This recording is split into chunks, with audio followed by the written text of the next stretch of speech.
guys? I'm Regan Catherine, and today I wanted to talk to you about Demon Slayer.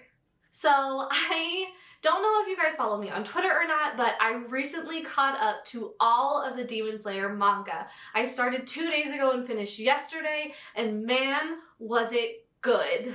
I know, I was sleeping on it. Everyone kept telling me how good it was, but there's so many other things to do that it just took me a while, and I fully regret that it took me this long to finish it. I've heard a lot of mixed feelings about the ending of it. Some say that they didn't like it, that it seemed kind of rushed, but I really personally enjoyed it, and so today I wanted to talk to you about the last chapter. So if you're not caught up to Demon Slayer, there will be spoilers.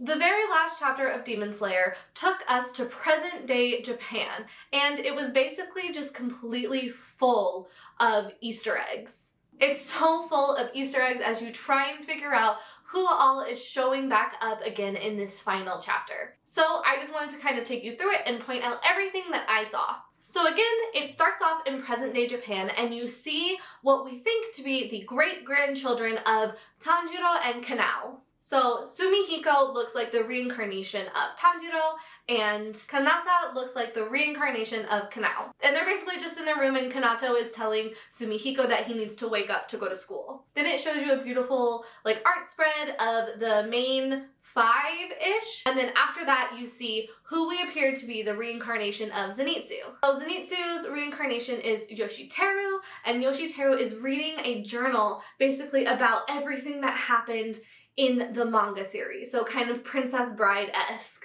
One of the theories about the journal is, if you remember, during the training arc with Tanjiro, he starts writing a diary for Nezuko when she goes into the slumber and he's really worried about her. So the theory is that the diary that Zenitsu's, or rather Yoshiteru, is reading is actually Tanjiro's diary that he had written for Nezuko. And then after that, you see a girl who looks like the reincarnation of Nezuko. Her name is Toko. And Toko is like, what are you doing? Are you still reading great-grandfather's diary? And so that is what tells you that we're 4 generations in now. A lot of time has passed since the demons. They start on their way to school, and you see our next Easter egg, which is Aoba. And now Aoba, I believe to be the great-grandchild of Ao and Inosuke. So Ao is the girl with the 2 butterfly hair clips who at the very end of the series saw Inosuke trying to steal some of the food, and she's like, don't steal from the food, but here's your own plate of food. And basically Inosuke starts to gain respect from her, and I thought that that would actually be a pretty cute pair. And what's really cool is Aoba looks exactly like Inosuke, but is a scientist, or rather a botanist, and he's found the blue spider lily, which is what Muzan was looking for the entire time. And we find out that the blue spider lily only blooms during the day and only twice a year, which is probably why Muzan couldn't get it. Another cool thing about this is there's a moment where Aoba mentions that he wants to just go live in the mountains, which is very Inosuke, but at the same time he is a botanist, which is very Ao, because if you remember, Ao couldn't really fight, she was too afraid, but she was very good at medical stuff because she had been taught by Shinobu. While I do think that this is really cool, I am really sad that Inosuke is not with the main group. Then we go on, and the first Hashira we see is Tengen. So Tengen is the reincarnation of Tenma, who was the sound pillar, the very flamboyant one. And I'm sure he had a lot of different generations considering he had 3 wives, but Tengen is now, he looks like a gold medalist, and he is still real cute and being very flamboyant. Then they point out that there's 2 twins, and that are the brothers, the Mist Pillar, Muchiro, and his brother Yuchi, which, yay, they get to be together again. That's so sweet. I feel like I'm going to say together again a lot in this video, but you know what I mean.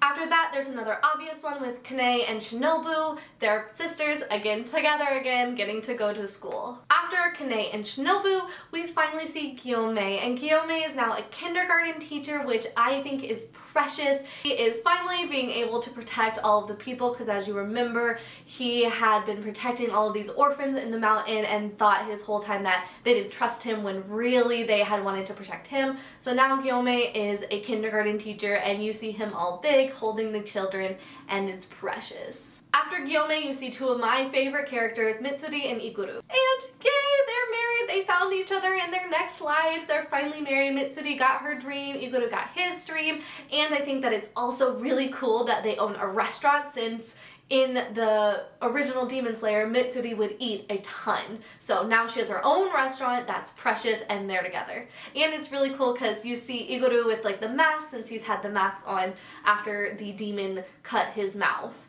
So even in the future, still wears the mask. Loved it. Now we go back to Sumihiko, who has just woken up and realized that he's late for school, and instead of doing the classic anime thing where you run out with toast in your mouth, he decides that he's gonna parkour it and like jump out the window and parkour all the way to school. While I thought this was really cool, I do wish that they would have showed him using like some innate form of breathing, like sun breathing or water breathing, and even if he didn't realize what it was, I thought that would have been a really cool place to incorporate it, but I also understand that they don't need breathing anymore since all of the demons are dead. Sumihiko runs right past the reincarnations of Urokodaki and Kuwajima, who were the old water and thunder Hashiras, who trained Tanjiro and Zenitsu. I also love that you still don't see Urokodaki's face, you just see his water coat. Then in the very corner, you see a TV that says that Ubuyashiki is the oldest living person in Japan. And this is supposed to be Kirya. And Kirya was the son of the first master of the Hashira, so the whole Demon Slayer clan. And something with the clan was that everyone died early because they thought to be under a curse, since Muzan came from their clan. And so since they've killed Muzan, the curse is broken and he's now the oldest one instead of dying early like the rest. And I thought that was such a cute touch. Go Kirya, you did it, boy. In the next panel, Sumihiko runs past something called the Haganazuka Maintenance, which, if you recall, is the family name of the guy who created Tanjiro's sword. So he's got his own maintenance art, he did a good job. Make sure that you don't mess or break anything up because he will kill you. That's me with all my cosplay props. Don't you break them. Then Sumihiko runs through the 3 girls from the Butterfly Mansion, the ones who taught him about constant breathing and helped him through all of his different injuries and all of his different training. So you run through, see them again, and they're still together. Now, of course, he can't just go around the police car in the next frame, he has to jump over it, which causes us to see the 2 policemen who are the Wind Hashira, Sanemi, and his brother Genya, which, my boys, they get to work together. They only got to fight together that one time in the Demon Slayer Corp. Now they work together every day. You know what, Sanemi probably gets to be the good older brother who's teaching Genya like the police force way. So happy. They even have the same scars, so you absolutely know it's them. Loved it. Then you see 3 of Urokodaki's students, and you see them holding their little warding mask keychains, which, again, so precious. But it is Sabito and Mokomo, who were the 2 who helped Tanjiro figure out how to split the boulder, and then also Gyu. And Gyu was the water Hashira who always felt really guilty that he had survived the selection, since Sanemi was really the one who did all of the work, and he always felt kind of like he had imposter syndrome and didn't feel like he deserved it. And I think that that's great that they didn't get to be together in the past, but now all 3 of them are together and they have their little warding masks, and Gyu doesn't have to feel bad anymore. On the next page, we're back and we see this girl in the top corner go, "Hi, Kazumi," and I almost missed this one, but Kazumi was the boy from one of the first missions that Tanjiro got when he went to the town with the swamp demon. Kazumi was missing his fiancée Satoko, and the whole thing was, where did Satoko go? And then it ended up that she got eaten by the demon, and that was all really sad. But the girl going, "Hi, Kazumi," is actually Satoko, and so now they get to be together in the present world. Hopefully their love blossoms and they get married and she doesn't get eaten by a demon, which would be hard because there's no more demons. It's fine. Then you see another one who is Goto, and Goto was the Kakushi who made the food for Tanjiro after he'd been in the coma with the fight at the red light district. And he was the one who was like really inspired by all of them and was like, "I'm gonna make Tanjiro this food because he has a great sense of smell and maybe this will wake him up from it." He was kind of like the fanboy Kakushi. That's him. And then the person he's talking to, Takechi, is Soichi, who was the kid with the Marechi blood with the drum demon. So the drum demon, that's right when you first meet Inosuke and Zenitsu, and Soichi was the middle brother who basically Zenitsu was like, you have to stay with me forever because you're the strong one. Yeah, so that's him. Then we see that Yoshiro is still alive and he is keeping on Tamayo's name. He keeps painting her in all these beautiful photos. It's really funny because he won't do any interviews, obviously, because he's a demon and he'll never die. But that is really sad that he can't be with Tamayo since obviously she can't be reincarnated. But I do love, since the last time you saw him was when Tanjiro was telling him, like, you can't die, someone has to be alive to remember Tamayo forever, since she was one of the main reasons that they even were able to defeat Muzan in the first place. But while Yoshiro is still alive, he at least has his demon cat who is with him. You see him on his little shoulder, so I guess there's 2 demons left. At least they're the good demons. And then you see my boy Rengoku. I loved Rengoku. That was one of the first, like, real deaths in the series, and I was so upset. Because I really thought that Rengoku and Tanjiro and Inosuke and Zenitsu really could have done such great things together, especially Tanjiro and Rengoku. And now that they get to be together, I just kind of imagine that they're like best friends.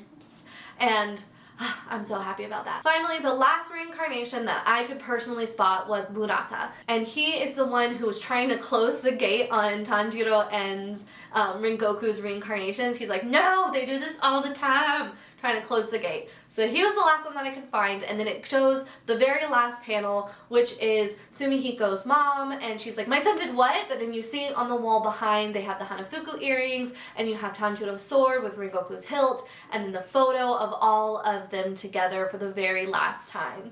And I thought that that was such a fun way to actually end the series, and it really kind of brought all of this closure in together. And while I would have loved to see more of the main cast and them actually getting married and doing all of those things, I understand that that couldn't be done and maybe wouldn't have been feasible, especially since the author had family issues and that's why she had to finish Demon Slayer early.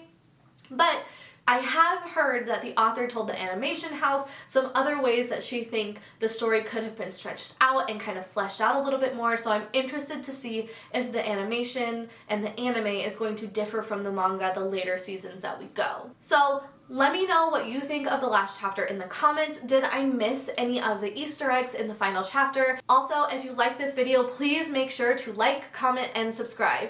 Okay, thanks so much for watching. Bye!